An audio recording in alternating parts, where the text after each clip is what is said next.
Today, we're getting into something really fascinating, the actual architecture of the human mind. We're drawing on some truly foundational work in cognitive science. Yeah, it's dense stuff, maybe, but it really pushes back against our gut feelings about how we think. Absolutely. So, our mission today is to unpack this, well, pretty counterintuitive argument, the idea that your mind isn't just one big, flexible supercomputer. Right, it's more like a collection of highly specialized systems. You can almost call them mental organs, each built to tackle very specific problems. Problems we often don't even realize are problems, some even mathematically impossible on the surface. I think most of us default to that computer analogy, right? The brain as this general purpose machine that can just learn anything. Exactly. And that's the picture the source material really wants us to question. It wants us to look at the brain through an evolutionary lens. Precisely. It argues the brain wasn't built for, Excel spreadsheets or navigating modern cities. It was shaped by the challenges our ancestors faced. Stone Age foragers, living in small groups. And crucially, the focus isn't on what makes Einstein different from, say, me. It's about the underlying design everyone shares. The universal human setup, that deep programming that lets any human function in the world. Individual differences are tiny variations on that core blueprint. Okay, so that evolutionary angle, it means rejecting these big sort of fuzzy ideas like general intelligence or just an open-ended capacity for culture. Well, yeah, because what do those terms really explain? Saying someone has general intelligence is a bit like saying a car has a general ability to move. It tells you nothing about the engine, the transmission, the wheels. The actual mechanics. Exactly. If you want to actually solve a problem in the real world, a predator, understand language, figure out who's trustworthy, you need specialized tools, specialized software, not just a blank slate. The mind, in this view, is this incredibly organized system of mental modules or faculties. Okay, let's dig into that specialization. Maybe start with something that feels ridiculously simple to us, like just walking around. Perfect example. We think of complex thought as the hard stuff, but basic movement, we just do it. But that's a mistake, isn't it? It really is. Take locomotion. Engineers sometimes scratch their heads about why evolution never produced animals with wheels. Right, seems like the obvious solution for efficiency. Only if you have roads. Wheels are great on flat, hard surfaces. But for soft ground, uneven terrain, climbing, legs are far superior. They find footholds, adapt on the fly. And human walking specifically. 2 legs upright. It's almost intentionally unstable. I think one source called it almost a recipe for disaster. Why? Because we're basically falling and catching ourselves. Constantly. Yeah. Think about a 6-legged insect, super stable, always a tripod on the ground. We humans, we tip forward, lose balance, catch ourselves, adjust, repeat, all in a fraction of a second. Using these incredibly complex feedback loops. That robotics engineers are still trying to fully replicate, the fact we do it without thinking about it just highlights the amazing specialized software running underneath. And that kind of seamless processing lets us solve problems that stump even the smartest AI. Which brings us to the frame problem. Ah, yeah. Daniel did his classic thought experiment. Picture a robot designed to be super rational. Its job is simple. Get a battery from a room. Okay. But there's also a time bomb in the room sitting on a little red wagon. Oh, boy. So the robot thinks, okay, pull the wagon with the battery. But the first version doesn't consider side effects. Pulls the wagon, moves the bomb, boom. Right. So they make version 2 smarter. Too smart, maybe. Version 2 tries to calculate all possible side effects of pulling the wagon. It sits there thinking, pulling the wagon won't change the color of the walls, pulling the wagon won't make the wheels turn, pulling the wagon won't make the ceiling collapse. While the clock is ticking. Exactly. It gets bogged down, calculating endless, irrelevant facts, and never gets to the crucial one. Pulling the wagon moves the bomb, boom again. So that's the deep problem of relevance. The How do we instantly know what matters? humans just do it. We call it common sense. But that common sense is actually an incredibly sophisticated, fast, specialized filtering system built into our cognitive architecture. Okay, if the frame problem wasn't enough to make your head spin, let's talk about vision. It feels so effortless, just opening our eyes, but the sources call it ill-posed. Fundamentally ill-posed. Think about it. Ordinary optics, figuring out how a 3D object makes a 2D image on your retina, that's straightforward physics. Like taking a picture. Right. Yeah. But inverse optics, taking that flat 2D image on your retina and figuring out the 3D world that caused it, that's the hard part. Give me that analogy again, the math one. Okay, imagine I tell you the number 30. Now tell me, what 2 numbers did I multiply to get 30? 5 and 6, 10 and 3, 2 and 15, 1 and 30. Keep going. 60 and 0.5, 120 and 0.25. There's an infinite number of possibilities. That flat image on your retina is like the 30. The actual 3D world is the paired numbers you're trying to Yeah, I compare. don't see infinite possibilities. I just see, the room around me. A chair, a lamp. Exactly. Your brain solves this impossible problem by, well, cheating. It uses built-in assumptions, honed by evolution. Things like light usually shines from above, or objects tend to be solid, surfaces are mostly continuous. So it makes educated guesses. Extremely educated guesses based on millennia of what worked for survival. Vision isn't just recording, it's active construction, driven by these specialized assumption-packed modules. Okay, so these specialized modules, this points towards the mind as an information processor, a kind of computer. That's the core idea, the computational theory of mind. But just processing information isn't enough, right? For intelligence to even mean something, there has to be a point to it. Goals. Absolutely. You can't talk about intelligence without talking about goals, desires, beliefs. What is this system trying to achieve? Even something simple like a toadstool technically achieves its goals perfectly, but we don't give it genius awards. We have goals, and we predict others' goals. That's part of our specialized toolkit too, right? Intuitive psychology. The huge part. We're constantly modeling other minds, figuring out what they want, what they'll do next.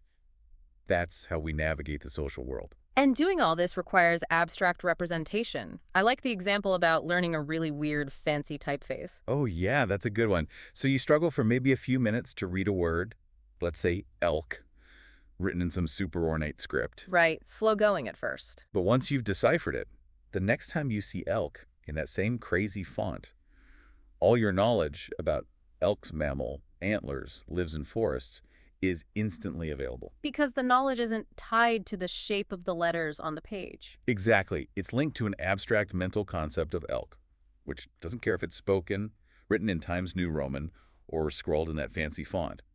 The meaning is separate from the physical form. Which proves our thoughts are symbolic abstract. It really points that way. Yeah. But this whole computational view, it hasn't gone unchallenged philosophically. John Searle's Chinese room experiment is probably the most famous critique. Ah, the man in the room who doesn't speak Chinese. But he has this enormous rule book. Someone slides Chinese questions under the door. He looks up the symbols in the book, finds the corresponding symbols for the answer based on the rules, and slides them back out. And from the outside, it looks like he understands Chinese perfectly. Right. But Searle's point is, the man himself, the one manipulating the symbols, understands nothing. He's just running a program. So does running the program equal genuine understanding? It's a powerful objection. How does the source material handle it? It respects the puzzle, definitely. It sort of suggests Searle might be pushing at the definition of the word understand, but more fundamentally, it brings us back to the physical reality. The brain itself. Yeah. We can debate abstract computation, but at the end of the day, thinking happens in the brain, a physical organ. If the mind was some separate, immaterial soul, why does a bump on the head affect it? Why do drugs change it? Why does cutting the connections disrupt it? The physical evidence is pretty overwhelming. It is. There's that quote, I think it's fictional, from aliens observing humans. They're born meat and they die meat. The brain does the thinking, the meat.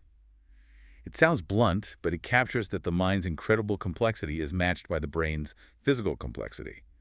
The mind seems to be what the brain does. Okay, so the mind is the activity of the brain, but we can't just treat the brain like a big bowl of uniform connectoplasm, right? Just a giant network where everything connects to everything else. No, that simple model fails badly.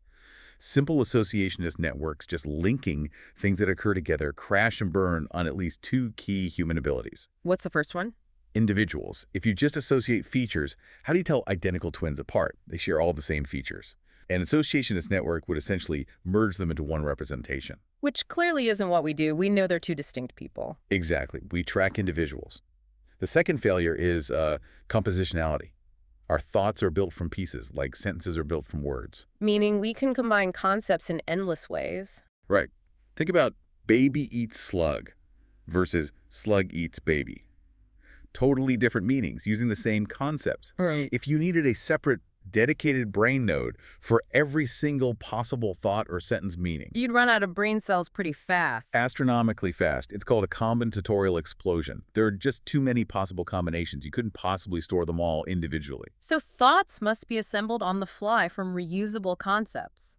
like mental Lego bricks. That's the inescapable conclusion. Thoughts aren't retrieved whole, they're constructed. Okay, this is a great bridge. From the mechanics of how we think to what we think about, especially our social lives, our emotions, these also need that specialized evolutionary lens, Definitely. And this is where we get into ideas like the selfish gene. which gets misinterpreted all the time, right? It doesn't mean we are consciously selfish trying to spread our genes. Not at all. Genes are selfish in the sense that replication is the bottom line for them. They build organisms with brains that enjoy things that historically tended to lead to survival and reproduction. Like eating, staying healthy, having sex, making friends, caring for our kids. Exactly. The gene's goal is replication.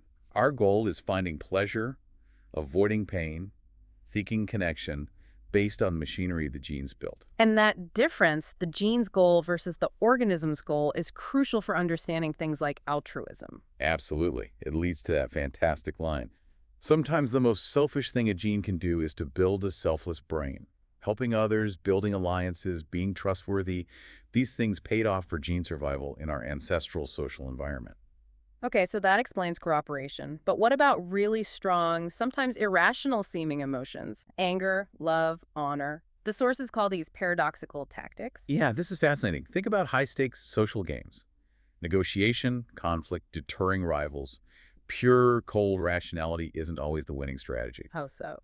Well, imagine you're perfectly rational. Someone threatens you, demanding something unreasonable. If you calculate that resisting will cost you slightly more than giving in, the purely rational choice is to give in. Which makes you exploitable. Totally.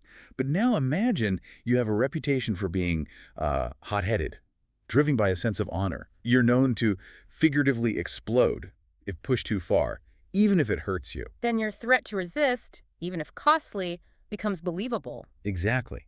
Your irrationality becomes a strategic advantage. The emotion acts as a commitment device.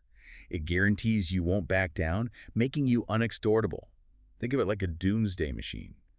Its power lies in the fact that it's automatic and unstoppable. So anger, pride, the sense of honor, they're not just feelings, they're tactical postures. In this evolutionary view, yes. They credibly signal your intentions and limits in social bargaining. And the ultimate example might be romantic love. How does love fit this paradoxical tactic idea? Well, think about the biggest commitment you can make. Spending your life with someone, pooling resources, raising children together. That's a huge promise. You need that promise to be rock solid. And how do you make it credible? Especially when, rationally, a slightly better partner might come along later. Love solves this. It's presented as this non-rational, overwhelming force. It makes your heart pound. You can't think straight. You feel bound to this one person regardless of objective calculation. It short-circuits the rational cost-benefit analysis. Precisely. Love acts as the ultimate commitment device because it's not easily switched off by rational calculation. The very fact that it feels involuntary and maybe even physiologically costly makes the commitment believable. The genes ensure the promise sticks by making it feel non-negotiable. Wow. Okay, that's quite a journey. We went from the sheer complexity of just walking Why we need these specialized mental tools, these modules. to seeing our deepest emotions, like love and anger, as having these surprisingly strategic evolutionary roots. And the big takeaway really is remembering that this whole system, our minds, was optimized for a world that's long gone. The world of small hunter-gatherer bands. Which helps explain why we sometimes struggle in the modern world or why we make choices that don't seem adaptive today. Exactly. It stops us from twisting ourselves into knots, trying to find an adaptive reason for absolutely everything people do now. Using birth control, joining a monastery, spending hours on abstract mathematics. These things weren't options in the ancestral environment. Right, so there's no selection pressure against the underlying desires or cognitive abilities that might lead to those choices today.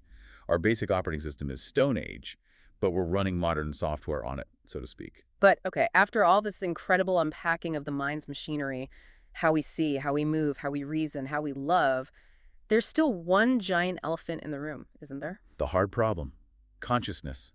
Sentience. We can explain maybe how information gets processed and used, what some call access consciousness. Yeah, how information becomes available for report or guiding action.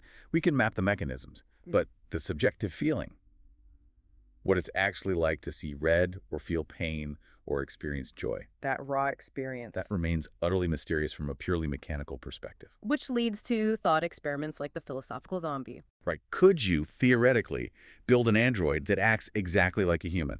It talks about its feelings, it winces when hurt, it writes poetry about sunsets, but inside, there's nothing. No actual experience, no lights on. Just mimicking the behavior. Just running the program. We have absolutely no scientific way to tell the difference from the outside. And yet, we can't just dismiss subjective experience as some kind of illusion or byproduct. We absolutely can't, because our entire moral framework rests on it. Why is torturing someone wrong?